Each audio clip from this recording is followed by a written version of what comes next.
Oh, oh, what a treat this must be for you. Oh, what a thrill this must be for all of you. I end for you. Thanks to his scandals, Gilbert Gottfried was always getting kicked out of shows or blacklisted. With an unstable future, he needed financial stability, and it led him to horrifically desperate measures. Born in the Big Apple in the mid-1950s, perhaps Gottfried was meant for greatness all along, even growing up in New York City, though he likely didn't know that himself.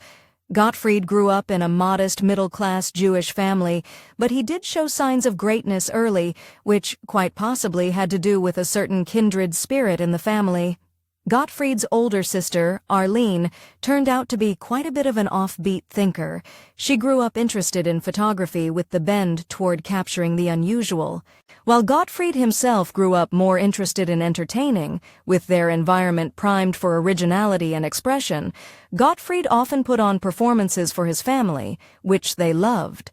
They loved him so much that they pushed him to take a huge leap of faith. Encouraged by his sisters, Gottfried hit the stage for the very first time at the age of 15. He performed his first comedy routine at a nightclub in Manhattan. At the time, his act mostly featured celebrity impersonations. The audiences adored him. They liked him so much, in fact, that he started picking up gigs around the city. Fans started calling him the comedian's comedian, which likely categorized him as a comic with a very classic style. However, Gottfried didn't stick to his impressions for too long. After a short stint at doing his more traditional comedy, Gottfried started getting bored with his own material. His solution: to start telling the filthiest jokes he could manage to get away with, and eventually, even once he couldn't get away with, but more on that later. Gottfried struggled with his new raunchy material early on, partly because he didn't always have the right audience. In one memorable instance of his early years, he did an opening routine for a female rock singer. The audience filled the brim with mothers, and their teenage daughters didn't find him all that funny. Looking back at that episode, Gottfried noted that his agent at the time paid him a call the very next day and fired him. All things considered, a more risk-averse man might have returned to their old material, but it didn't faze Gottfried. In 1980, a Saturday nightlife producer caught wind of Gottfried and his offbeat comedy act. The timing turned out to be providential. The show had just started making major cast changes, and they found a spot for Gottfried in the upcoming season. But while landing a spot on SNL seems like a comic's dream, for Gottfried it turned into an absolute nightmare. What Gottfried didn't realize then was that his time on SNL was doomed from the very beginning. To start, the show's fans didn't like the idea of the entire thing being recast. Thus, Gottfried and the other new comics faced a pretty tough crowd right off the top. Though they officially hired him after his very charismatic audition, they never really let him do his own style of comedy on the show, including the nasal voice and squinty eyes that eventually became essential to his brand. Anything else any other time you want to bother someone fine? Maybe they didn't think his dirty act fit with their show, or perhaps something more insidious was afoot. Reportedly, Gottfried just didn't get along with several people over at SNL. More specifically, he didn't get along with the writers. So, instead of using his style to their advantage, they stuck him with more traditional roles and impersonations. I lied. I love it when you two fight. In one instance, though, it seems that they took their dislike of him just a little bit too far. According to Gottfried, the writers hated him so much that they once created a sketch that featured him as a literal corpse.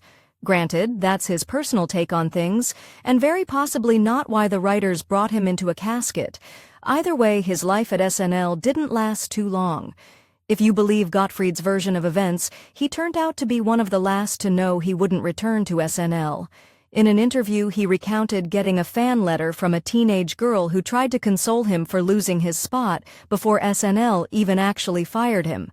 Whether that holds true or not, he'd already caught the eye of the next stop on his journey to the top. Gottfried got a second chance at television not too long after being ousted from SNL. This time, MTV came knocking, booking him for a series of promos. He finally got to improvise, showing his real comedic style. Though the promos made for very short airtime, they turned out to be a hit.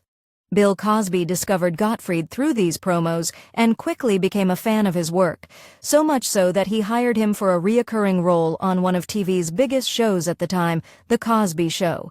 With that solid step into the world of television, Gottfried seemingly proved he had much more to give than anyone imagined. Gottfried's career took off after his time with Cosby.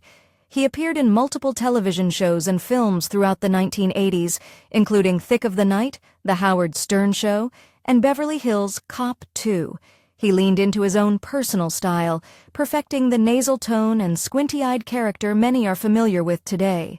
But of course, there's no totally smooth horse to success. In 1991, the Emmy Awards selected Gottfried to present one of the awards. In the land of film and TV, the shows at the screen community likely considered him a Hollywood staple, and even though he didn't receive an award that night, presenting one held its own prestige. Or it did until Gottfried actually did it. When Gottfried went up to present the award, the audience in the studio and at home definitely expected a couple of jokes, probably even a few raunchy ones. But he gave them much more than they expected. It started with a reference to an incident regarding another comedian, Paul Rubin. Just a short period before the Emmy show, authorities took Rubin in for touching his, in a public place. Gottfried started off his presentation insinuating himself to be just as guilty of that type of activity and continued to harp on it for the entire minute-and-a-half duration of his time. I sleep a lot better since Pee Wee Herman's been arrested. Fox, the network airing the Emmys live, struggled to rein things in. Unfortunately for them, they only managed to censor the showing for a portion of their viewers. The backlash came immediately, with Fox insisting they'd never put Gottfried on air again. According to a Rolling Stones article, the industry basically blacklisted Gottfried after his Emmys tirade. A blacklisted star typically loses both endorsements and opportunity to work. In short, no big studios or producers wanted to associate with anyone that might affect their bottom line. Despite all the alleged outrage surrounding the incident, Gottfried kept right on working. And interestingly enough, he actually became a popular selection for voicing characters in children's content. Pop in a decimal point and, uh-oh. He voiced roles in the Aladdin films House of Mouse and even Thumbelina. In the late 1990s, Gottfried often appeared on the show Hollywood Squares. The classic game show featured celebrities playing a type of tic-tac-toe style game, where they each received the opportunity to slip in their jokes prior to answering questions. Gottfried was a popular guest, but on one specific episode, he took things too far. During a typical run of the show, in October 1999, several of the guests gave wrong answers in a row. In response, one of the contestants yelled, "You fool!" Gottfried got a kick-out fit and started inserting the declaration, "You fool," into the episode every chance he got. The other stars picked up and joined in. Honestly, that sounds pretty hilarious to me, but the show's execs certainly didn't find it amusing. The Gottfried-inspired chaos upended the format of the show. Instead of playing multiple rounds in the half hour as they usually did, they only completed one round of the game. The show's executives raged. They officially fired him after the show after the incident. But, as you can probably guess by his patterns so far, that didn't last too long. Gottfried returned to Hollywood Squares a month after they fired him. It seems that despite his tendency to do his own thing at any time, audiences still loved what he brought to the table. He continued his career ascent, voicing even more roles and landing a regular gig as the voice of the duck in the Aflac commercials. Aflac. Around the time of the Hollywood Squares incident, Gottfried first met producer Derek Kravitz. While most of the details of the romance remains private, Kravitz's social showcased her own sense of humor, which proved an excellent fit for Gottfried. The two dated for several years and married in 2007, but not before Gottfried got himself into a little bit more trouble. Now a certified star, Gottfried attended a Hugh Hefner roast in September 2001. Just about every American of a certain age thinks of one thing when they think of that time in history, the notorious 9/11 tragedy. And in fact, this event took place just weeks after the devastating event that considered What Do You Think Gottfried decided to joke about. Of course, Gottfried just had to slip in and joke about the tragedy. He said he meant to get on a flight but couldn't because they said they have to stop at the Empire State Building first. The crowd reacted immediately, booing and yelling too soon. Gottfried, however, didn't seem to care at all. Rather than pulling back on those types of joke, Gottfried leaned in even harder. Looking back on his 9/11 joke, he remembered the crowd's shocked reaction and his own decision to go even harder. By his own account, he figured, why not go into a lower level of hell? And when he landed a spot in a comedy-centered documentary, he got the chance to do just that. The 2005 documentary comedy film The Aristocrats aired Gottfried's 9/11 spiel without censoring. Considering the rated R content, you'll need to check out the movie for yourself for the details. The film did pretty well, even though AMC banned it from playing at the theaters, and with Gottfried never having to pay for any of his supposed transgressions, he continued right along making them. After the film, Gottfried got the chance to take his very borderline jokes even further with a video feature hosted by Funny or Die. In this feature, he explicitly told jokes about tragic historical events. Oh God, oh God, oh God, oh God, oh God! The feature did well enough, and I imagine Gottfried felt invincible by that point. But all good things come to an end, and eventually, Gottfried's chickens came back to roost. Or more specifically, his ducks did. On March 11, 2011, a destructive earthquake rocked Japan. The 6-minute earthquake resulted in a major tsunami, further devastating the country. People around the world watched with horror as the fatalities and damage rose exponentially with no signs of stopping. And what did Gottfried do just 3 days later? He got on Twitter to joke about it. In several tweets, Gottfried issued a long series of jokes about the national disaster. His rant included jokes like, I split up with my girlfriend, but like the Japanese say, there'll be another one floating by any minute now. While Gottfried got busy with his Twitter fingers, he neglected to consider the possible reactions of his longtime employer, Aflac. Or perhaps he didn't realize one major fact: that Aflac did the majority of their business in the very country Gottfried threw under the bus with his tweets. Perhaps Gottfried just didn't think twice because of what he'd gone away with already. Aflac reacted promptly to Gottfried's jokes. They not only issued a public apology, but they immediately dropped him and posted a nationwide casting call for his replacement. Even so, Gottfried himself didn't seem too moved, though he did issue a public apology as well. By all accounts, Gottfried managed to stay close to his family throughout all the ups and downs of his controversial career. He maintained a strong relationship with his sisters and went on to have 2 children with his wife. It seems that despite his elude public persona, he kept his family close and taken care of. In the 2000s, doctors diagnosed Gottfried's older sister Arlene with cancer. As her health began to wane, Gottfried took it upon himself to attend to her directly, ensuring he visited her often and did everything he could to help. Maybe that explains one of the very few times he found himself at a loss for words. Arlene passed on August 8, 2017. Her friends, family, and fans mourned her publicly. But somewhat surprisingly, Gottfried did not. Although he was mostly a very avid social media user, he declined to make any comment about her death online, which seems to speak to the very depths of his grief. Unknown to as many fans, Gottfried suffered with an illness for many of his later years. Although the exact timing remains undercover, doctors diagnosed him with the type of muscular dystrophy, which affected him in increasing amounts as he aged. But even with his physical limitations, Gottfried showed no signs of stopping. For exclusive perks like early access to new videos, priority replies to your comments, and to have your say on future content, consider becoming a Factor 8 member. On top of that, your support helps keep the channel going. Click the link in the description for more details. Somehow, Gottfried escaped the controversies of his career mostly unscathed, and while he did lose his spot with Aflac, he continued to make his mark on screen.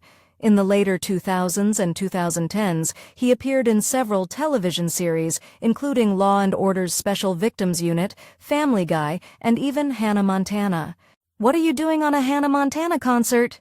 And as if that wasn't enough success for him, he went on to find a way to dominate in a rising corner of the media. Critics cite Gottfried's originality as the key to his success. Even though he started out his career as a comedian's comedian, he quickly developed his own style. As one critic noted in an article of the Dallas Observer, he didn't just tell jokes, he joked about his jokes. Even so, though, I'd argue he's even more well known for something many people don't realize he totally made up. Gottfried's voice, the very exaggerated, borderline annoying voice of the villain's parrot sidekick in Aladdin, may be even more famous than the man himself. "You got a problem, Pinky." And while he used it so often some thought it was his natural voice, he actually created the persona. As such, he managed to be both a super dirty stand-up comedian and a common voice in children's entertainment. His originality and fresh persona probably paired with one other little-known fact to keep his career steady. Many people don't know that. Despite the great wealth he amassed during his lifetime, Gottfried maintained a very low-key lifestyle. Reportedly, he was so money-conscious that he continued to take public transportation to avoid paying expensive taxi fare. And yet, even with his success and frugal ways, he kept working to the very end. In 2022, Gottfried recorded an episode of his podcast with award-winning American actress Brenda Vaccaro. Just a few hours after wrapping the episode, he ended up in the hospital with heart complications related to his long-term disease. Gottfried passed at the hospital on April 12, 2022. His family and friends buried him 2 days later.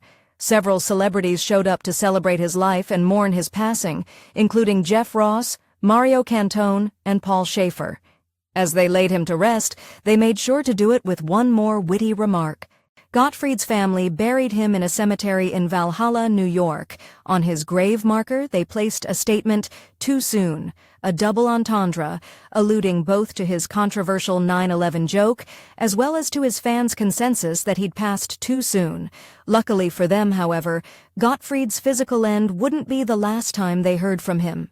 As he had been working right until his last few days on Earth, content featuring Gottfried continued to appear after he passed. This includes a role on Royal Crackers, which aired a year after his passing, as well as podcast episodes that he'd completed prior to the end of his life. Not surprisingly, though, that proved just the tip of the iceberg when it came to the legacy he left behind. Gottfried received several honors after his passing. This includes an entry into the Monster Kid Hall of Game, as well as a festival in video games dedicated to his memory. All things considered, Gottfried definitely had his controversial moments, but they all worked together with his comedic genius to leave an indelible mark on the work of entertainment. He shows that in some cases, it does pay to be just a little bad. More with Gilbert Gottfried when we come back. That has to be written out for. If you enjoyed this fact in a video, give it a thumbs up and subscribe for more incredible stories. Want to say who we cover next? Join our membership program through the link in the description for exclusive perks. Your support means everything to us. Thanks for watching, and we'll see you in the next one.